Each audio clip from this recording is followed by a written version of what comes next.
El fantasma de la Basílica de Guadalupe. En la Ciudad de México hay muchos lugares que ocultan leyendas horribles, sobre todo aquellos que diario reciben a millones de personas. Esta es la historia del fantasma que habita la Basílica de Guadalupe. Es uno de los lugares más concurridos de la Ciudad de México, y no solo el 12 de diciembre. Su estructura actual nació el 12 de octubre de 1976. Sin embargo, existe otro edificio que fue construido muchos años antes, conocido como la Antigua Basílica. Desde que ese viejo edificio se construyó, por ahí del año 1709, millones y millones de personas han visitado el lugar con el propósito de cumplir mandas, elevar oraciones o solo turistear. Sin embargo, hay un visitante que ha logrado llamar la atención de todos por el pequeño e insignificante detalle de que ya no está vivo. Se trata de un fantasma. Según se cuenta, el fantasma de una mujer visita con frecuencia la casa de la Virgen de Guadalupe. Antes de que alguien pueda verla en el recinto, es común que se escuche un ligero tintineo de campanas, cuyo origen nadie ha podido descifrar. Se dice que siempre lleva entre las manos una o dos velas. Son mágicas, porque no se apagan ni con la lluvia, ni con el fuerte viento que llega a presentarse en la Ciudad de México. Se pasea por las inmediaciones de la basílica, visita tanto el antiguo edificio como el nuevo, y se dirige con decisión a algunos de los altares. Entonces se pone a rezar con fervor. Sus plegarias suelen ser escuchadas por los visitantes, pero nadie se atreve a mirarla de frente. Después, la mujer va hacia los altares, a veces de pie y otras de rodillas, y deja alguna ofrenda. Una vez que termina su ya conocida rutina, se levanta y literalmente atraviesa las paredes o se mete en accesos cerrados. Algunos incluso aseguran que a veces desaparece así nada más. Hasta ahora nadie conoce la historia de la mujer ni el motivo por el que siga acudiendo a la basílica. Muchos creen que está cumpliendo una manda, o que tienen muchos pendientes por arreglar en este mundo antes de poder por fin descansar en paz. El Callejón del Difunto. Esta antigua leyenda nos remonta a la ciudad de Manila, en las Islas Filipinas, que se encontraban en la ruta de la seda, procedente de la lejana China y con destino a la Nueva España. En aquella ciudad había un caballero de nombre Don Benito Aguilar y de la Cerda, quien vivía en forma desahogada en ese sitio. Pero un día y para su mal, su fortuna cambió, de un momento a otro, y además su mujer falleció en forma repentina de desconocido mal. Dice el dicho que bienaventuradas las desgracias cuando vienen solas, porque no le aconteció así a este noble caballero, pues aparte de la desgracia de la viudez, le vino también una enfermedad que lo fue consumiendo hasta dejarlo flaco y pálido. Todavía para remate de su mala suerte, don Benito se había convertido en fiador de un conocido amigo de él, y este sujeto se dio a la fuga, dejando al pobre de don Benito con la obligación de pagar lo que el sinvergüenza no pagó. Como don Benito atravesaba una difícil situación económica en ese momento, no tuvo dinero para pagar dicha deuda, y hasta la cárcel fue a parar. Esto quebrantó aún más su precaria salud, caminando a la vejez con una prisa enorme. Afortunadamente era hombre influyente y esto le valió para poder salir de prisión, tratando de seguir adelante con sus negocios, pero estos infortunadamente no marchaban bien. Don Benito había procreado con la difunta esposa un hijo, ya joven de nombre Gerardo, por el que estaba muy preocupado por su futuro, pues ya se sentía enfermo y viejo, y realmente no tenía mucho que dejarle a su querido hijo. Toda esta cauda de preocupaciones, quiérase o no, iban deteriorando aún más la salud de don Benito. No dormía y poco era lo que comía. Pero dice un dicho que en la vida más vale amistad que dinero, y para la suerte de don Benito se cumplió, pues un buen amigo de él, comerciante en especies también, le facilitó a crédito diversas mercancías que venían de China y que bien podía vender a magnífico precio en la Nueva España. El amor tan grande que tenía este noble caballero hacia su hijo Gerardo le hizo cobrar ánimos y se decidió a embarcarse en la nave que se dirigía con destino a la Nueva España, dejando atrás en Manila la mala suerte que lo había acompañado últimamente.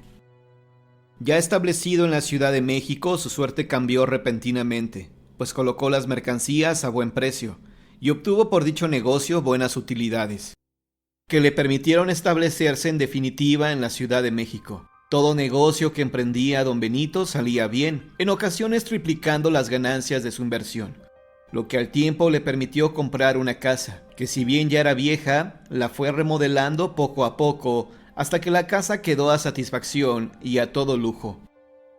En una ocasión que venía la Nao de China y nuestro buen amigo se encontraba cansado para realizar el viaje, decidió enviar a su hijo Gerardo al puerto de Acapulco, para que se hiciera cargo de recibir las costosas mercancías que venían de Oriente. Asimismo, esto servía para que Gerardo se fuera fogueando en el mundo de los negocios, y él ya poder retirarse tranquilamente a descansar algún día. Así pues, el joven Gerardo partió presuroso a Acapulco a cumplir su deber, y dicen las personas que le acompañaban que el muchacho respiró aire de agua podrida en una ciénaga, y para su desgracia enfermó. Cayó en cama con una calentura elevadísima que estuvo a punto de quitarle la vida. Se le trasladó de inmediato a la Ciudad de México para que lo examinaran los médicos y pudiera recuperar la ansiada salud. Pero parecía que su estado físico iba de mal en peor, dejándolo seco y enjuto. Desesperado, don Benito por la enfermedad de su hijo, optó como último y eficaz remedio a hacer una manda. Acudió el angustiado padre a catedral e hincado ante el milagroso Cristo de los Conquistadores, le ofreció aparte de las oraciones llevar 2 ramos de flores fundidas en plata, con sus recipientes del mismo material, y ofreció también a la Santísima Virgen de Guadalupe llevarle en penitencia un recipiente de plata, para que ardiera un cirio grande durante todo el año en que él ofrecía la manda. Se realizó el milagro, y el joven Gerardo mejoró su salud notablemente, hasta que ya pasados los días se encontraba perfectamente bien, y por fin fue regresando paulatinamente a sus actividades habituales, pues ya de la enfermedad ni se acordaba. Pasó el tiempo y desgraciadamente don Benito, por tener la mente ocupada en sus negocios y en triplicar las ganancias que le dejaba la importación de mercancías procedentes de la lejana China, se olvidó de cumplir su ofrecimiento al Cristo de los Conquistadores y la manda que había ofrecido a la Santísima Virgen de Guadalupe. Su vida transcurría en realizar negocio tras negocio, y en sus ratos de ocio, pues no le faltaba alguna invitación, para acudir a fiestas, banquetes o tertulias, por lo que conforme el tiempo pasaba, se iba hundiendo más y más en el olvido la promesa que él había hecho para que su hijo sanara. Un hermano de la Orden de San Francisco, hombre humilde, prudente y sabio, quien cada día que transcurría de su vida iba creciendo en espíritu, aumentando las riquezas del alma, y que don Benito contaba con su amistad, le recordaba constantemente que debía cumplir con el ofrecimiento hecho, y que no lo dejara en el olvido. Incontables fueron las ocasiones en que el piadoso fraile le recordó a don Benito la obligación que debía de cumplir, pero este hombre se encontraba tan sumido en sus preocupaciones que iba dejando para después la manda ofrecida.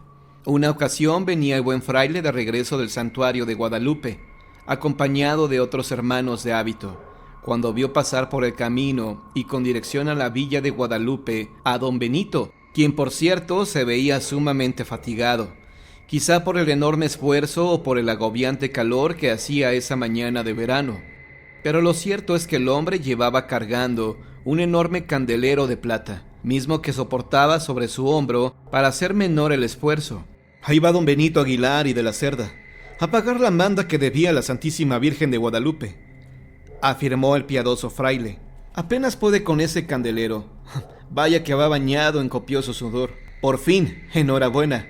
Cumplió con su promesa que tanto le había yo insistido que llevara a cabo.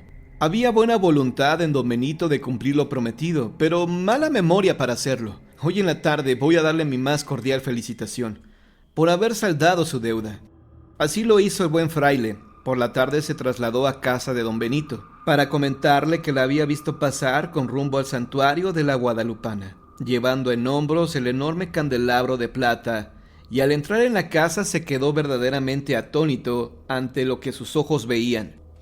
Estaba tendido el cuerpo de don Benito en el suelo, y alrededor de su inerte cuerpo 4 cirios encendidos. Resulta que don Benito había fallecido la noche anterior en su cama, y no amaneció para irse de viaje a la ciudad de Puebla. Su sirviente había acudido a despertarlo muy de madrugada y ya lo había encontrado sin vida. No cabe duda que el viaje que emprendió don Benito fue al otro mundo, pero antes de partir tuvo que cumplir con la manda ofrecida, pues lo que se le ofrece a Dios en esta vida hay que cumplirlo cabalmente. El hermano franciscano, incrédulo aún, se hincó ante el cuerpo de su amigo y rezó mucho por él, para darle gracias a Dios que le había permitido cumplir con lo ofrecido y por su eterno descanso. El callejón donde en vida tuvo su domicilio don Benito recibió precisamente el nombre del Callejón del Difunto, por la historia que hemos relatado, y que con el tiempo se fue convirtiendo en un callejón triste y solitario por los hechos que ahí sucedieron.